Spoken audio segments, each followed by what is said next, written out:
মেয়েটাও হয়েছে, কোনো আশার ঠিক নেই। ফোন করলেও বেজে যাবে, নয়তো নট রিচেবল। এদিকে কিছু বলতে যাও, তখন আমাকেই কথা শোনাবে। দিদি তো আমি, তাই এত সাহস। মা থাকলে দেখতাম কি করে বলতো। কটা বাজে? একবার এগিয়ে দেখে আসবো নাকি? না থাক।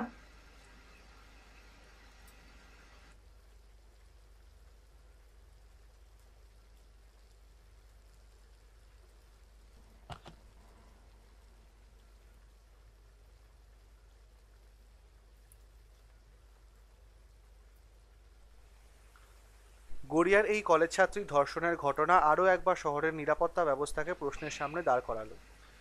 প্রত্যক্ষদর্শীদের বক্তব্য অনুযায়ী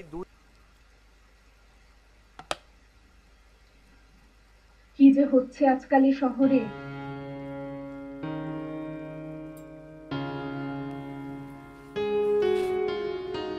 নিজের শহরটাকে এতটা অচেনা হতে আগে কখনো দেখিনি। কম রোদ ছায়া তো দেখলাম না। বাপি মার চলে যাওয়া, নিজেকে শহরে একটা মেয়ে হিসাবে আবিষ্কার করা, আত্মীয় স্বজনদের পাল্টে যাওয়া, কত কিছুই তো দেখলাম। কিন্তু এই শহরটাকে সব সময় পাশে পেয়েছি। আজকাল সেই শহরটাকেও কেমন যেন অচেনা মনে হয়।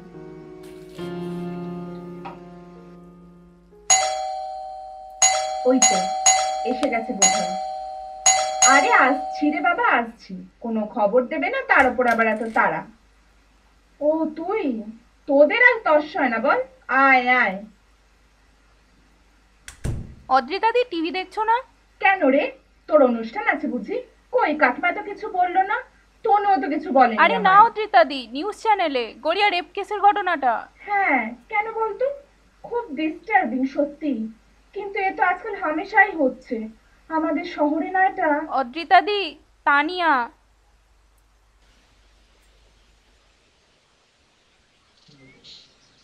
দিদি, এই দিদি, কি রে, চাটা দে। ও হ্যাঁ, দিচ্ছি। এনে।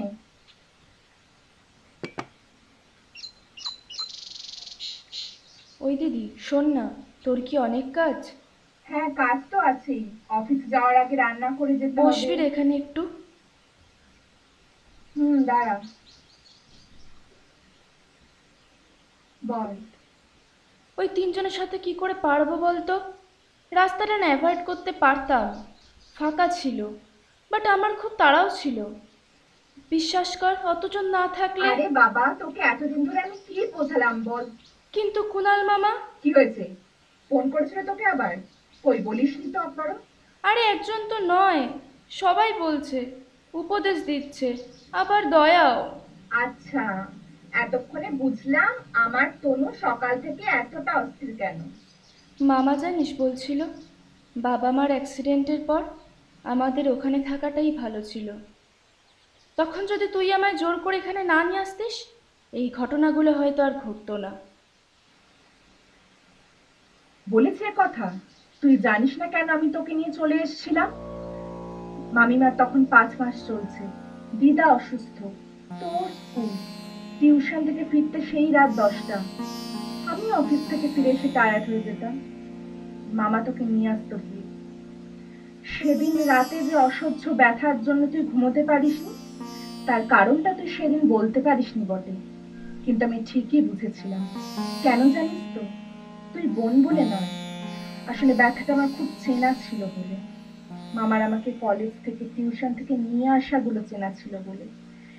কিন্তু তোকে আমি সব সময় আড়াল করে এসেছি, কাউকে কিচ্ছু বলিনি। তবে সুধীর কাকু যখন প্রপার্টিটা আমার হাতে হ্যান্ড ওভার করে দিল, আমি আর দুবারও ভাবিনি, সঙ্গে সঙ্গে নিয়েছিলাম তোকে। আর কাউকে কোনোদিনও কিচ্ছু বলতে পারিনি। কেন জানিস তো? লোকজনের ভয়, তোর কথা ভেবে। তোর নিজের কথা ভেবে, সেইটা বল। পরে মামিমাকে অবশ্য সব বলেছিলাম, যখন বুবাইয়ের অন্নপ্রাশনের নেমন্তন্ন করতে এসেছিল। শুনে কান্নাকাটি, অবিশ্বাস, দোষারোপ সবই করেছিল। কিন্তু যাওয়ার আগে আবার বলে যায়, বাড়ির মধ্যেকার ব্যাপার কাউকে জানিও না যেন। আমি কিন্তু জানাইনি।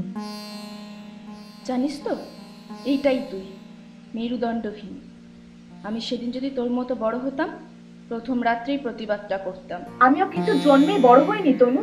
আর তো এবারেও তো লোকে কি বলবে, ক্লাসে কি বলবে, কলেজে কি বলবে, এসব ভেবে মিডিয়ার কাছে নিজের আইডেন্টিটা রিভিল করতে দিলি না। তাও বিশ্বরূপটা ছিল বলে, তাই সোহিনীকে বলে সবটা ম্যানেজ করতে পারলি।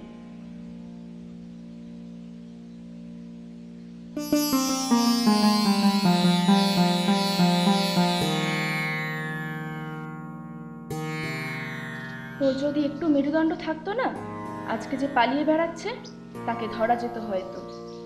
আসলে জানিস, আমরা মামার কাছেই ভালো ছিলাম। অন্তত এই ঘটনাটা নিজেদের ঘরের মধ্যেই থাকতো।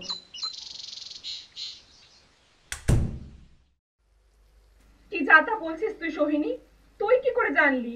কই, ওরা তো কোনো নাম বলছে না। এরম মজা করা কিন্তু একদম ঠিক না। অদ্রিতা দি, আমি মজা করছি না। আমার মাস্তুতো দাদা আমাকে ফোন করেছিল, ওই জানালো পুরো ঘটনাটা আমাকে। আর তাছাড়াও তো তানিয়াকে খুব ভালো করেই চেনে বলো। শোনো, ওরা মিডিয়াকে কোনো পরিচয় জানায়নি, তাই তোমাকে নিয়ে এক্ষুনি যেতে বলেছে। তুমি তাড়াতাড়ি রেডি হয়ে নাও।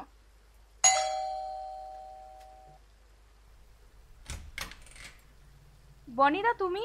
আমি তো দিদিকে নিয়ে এক্ষুনি না না শোন, আসছিলাম। ওদিকটা আমি দেখে নিয়েছি, চিন্তা করার কিছু নেই, ঠিক আছে? নমস্কার, বিশ্বরূপ দে। আসলে আজকের ইনসিডেন্টটা আমার থানা এলাকাতেই ঘটে। আমি অন ডিউটি ছিলাম না, তবে যিনি ফোন করেন তিনি থানায় ফোন না করে আমায় ফোন করেন, এবং লাকিলি মিডিয়ার অনেক আগে আমরা সেখানে পৌঁছে যাই। তাই তানিয়াই, মানে ওই? আপনি একটু ঠিক হন প্লিজ। আর হ্যাঁ, তানিয়াকে কিন্তু আমি অনেক আগের থেকেই চিনতাম। ইনফ্যাক্ট ওর কলেজ আইডি থেকে আমি ভেরিফাই করে নিয়েছি। ওর চেক আপ চলছিল, এখন ইনফ্যাক্ট অনেকটা স্টেবলও আছে। তবে ওর ঘরে কিন্তু আমাকে ওকে না ঢোকারই অর্ডার দিয়ে এসেছি। আর ওর আইডেন্টিটিটাও রিভিল করা হয়নি। এবার নেক্সট আপনার ডিসিশনের উপর ডিপেন্ড করছে কী করা হবে, এফআইআর করা হবে কি না, বা আচ্ছা সোহিনী, ওকে কেউ দেখেনি বলো?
একটা নীল রঙের সুর মনের ভেতর।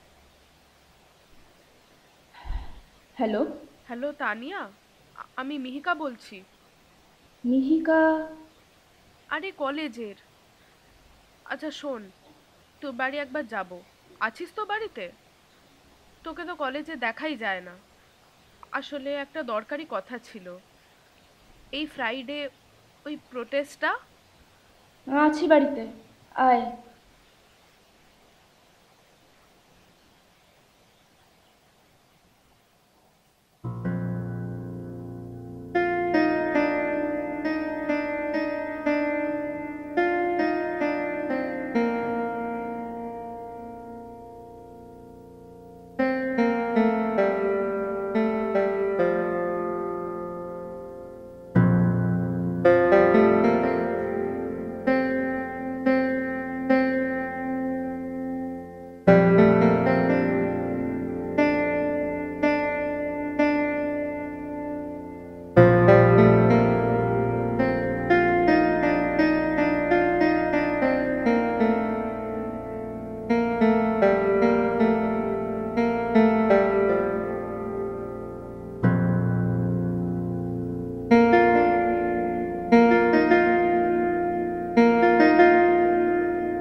পড়াশুনোয় অসুবিধা হচ্ছে না?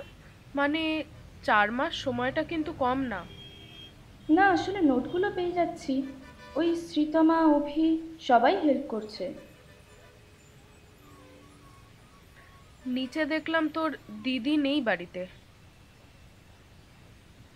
হ্যাঁ, দিদি ওই অফিসে গেছে, বিকেলের মধ্যেই চলে আসবে। তোর বাড়ি এই ফার্স্ট টাইম এলাম, কিন্তু দেখ একবারেই চিনে গেছি। তুই তখন কিছু একটা বলছিলিস, কি ফ্রাইডে আসা নিয়ে? আসলে ফ্রাইডে একটা পাবলিক স্পিকিং আছে, মানে প্রোটেস্ট গ্যাদারিং বলতে পারিস। কিসের প্রোটেস্ট? আর আমারই বা যাওয়ার কেন দরকার?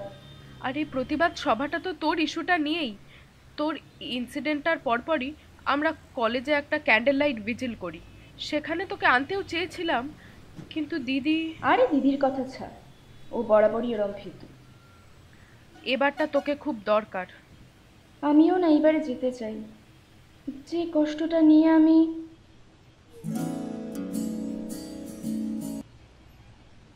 হ্যালো, হ্যাঁ বল। হ্যাঁ হ্যাঁ, সব লিস্ট তৈরিই আছে। তুই তুষারদাকে চিন্তা করতে বারণ কর। আমি এখন তানিয়ার বাড়িতেই আছি, ও হয়তো আসবেই ফ্রাইডে। হ্যাঁ হ্যাঁ, সেই চেষ্টাই করছি। হ্যাঁ না রে, ব্যান্ডের দিকটা আমি দেখছি না। জানি না রে কে দেখছে, একটু খোঁজ নে। হ্যাঁ হ্যাঁ হ্যাঁ, ঠিক আছে, রাখছি। শুক্রবারে সব কিছু আমাকেই করতে হচ্ছে তো, তাই খুব ব্যস্ত, বুঝতেই পারছিস, আমাকেই সবটা সামলাতে হচ্ছে। কিসের ব্যান্ড? ও ব্যান্ড, আসলে শুক্রবার আমাদের সকাল থেকে সন্ধে অবধি অনুষ্ঠান।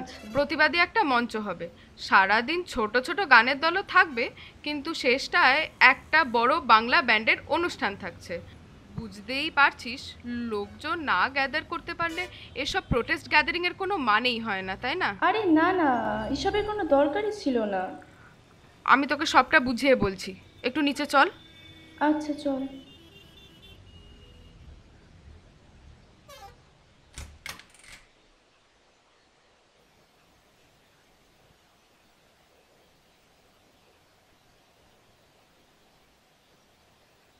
হ্যাঁ, কি যেন বলছিলিস তখন? আসলে নেক্সট উইক পুজোর ছুটির আগেই কলেজ ইলেকশন। তুষারদার অর্ডার, একটা মিটিং তো করতেই হতো, তাই আমরা ফ্রাইডে এই অনুষ্ঠানটা অর্গানাইজ করেছি। সেসব নয় হলো, আসলে আমারও সবাইকে অনেক কিছু বলার আছে, কিন্তু আমার ব্যাপারটা না পুজোর পরে করতে পারতিস রে। না রে, প্লিজ আয় ফ্রাইডে। তোর ইস্যুটাই তো মেন এজেন্ডা এবার আমাদের। তোর মনের মধ্যে কি চলছে সেটা একটা মেয়ে হিসেবে আমি বুঝি, তাই জন্যই তো বলছি, মুক্ত করো ভয়, আপনো মাঝে শক্তি ধরো, নিজেরে করো জয়, বুঝলি? তোর ভয় করে না? মানে কিসের ভয়? না ছাড়। আচ্ছা শোন না, দিদি তো ঘন্টাখানেকের মধ্যেই চলে আসবে, তুই বরং দিদির সাথে একটু কথা বলে যা। এরপর যদি ডিসিশন চেঞ্জ হয় তোদেরই প্রবলেম হবে। না রে, আর দেরি করতে পারবো না, নয়তো বাড়ি ফিরতে অনেক রাত হয়ে যাবে। তুই গড়িয়ার যাবি তো? আরে আমাদের বাড়ির সামনে থেকেই বাস পাওয়া যায়, আরে রাত 10টা অবধি পাবি। তুই প্লিজ বস, দিদির সাথে কথাটা বলে যা। না রে, আজ উঠতেই হবে, নইলে বাড়ি যেতে খুব দেরি হয়ে যাবে। আসলে আমাদের বাস স্ট্যান্ড থেকে বাড়ির রাস্তাটা না খুব শুনশান থাকে আর অন্ধকারও হয়ে যায়। বেশি দেরি হয়ে গেলে আবার দাদা নিতে চলে আসবে, বাড়ির ছোট মেয়ে হলে যা হয় বুঝতেই পারছিস। আজ উঠি রে, তুই আসিস কিন্তু ফ্রাইডে, মনে রাখিস আমরা মেয়েরা কিন্তু সব পারি, বুঝতে পেরেছিস? মুক্ত করো ভয়, আসি রে।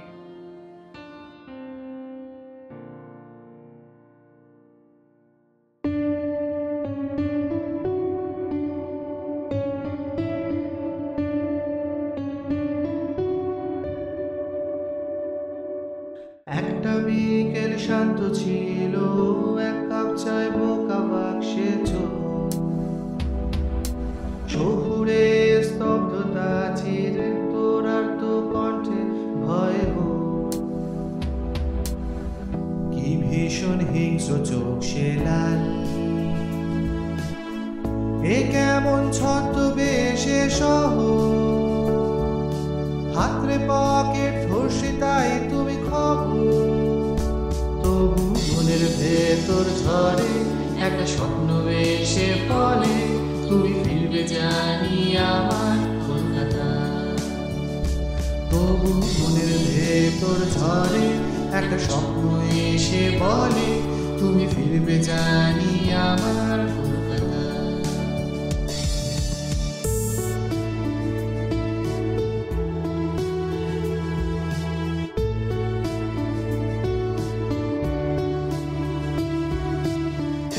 সাংরা বলে যায় কিছু হয় আঘাত কেন করে পিছু, আঘাত হানে শেষ বলে কে তোমন তুমি হারালে, অসুর মন্ত্রী সে পাই সাথী সাথে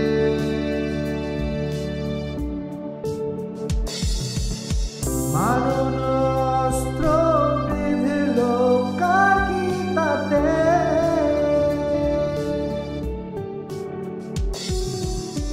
শরতে কাশফুল তোমার আগমনী গায়, চোখে খানিক ভয় সাহস শির দ্বারা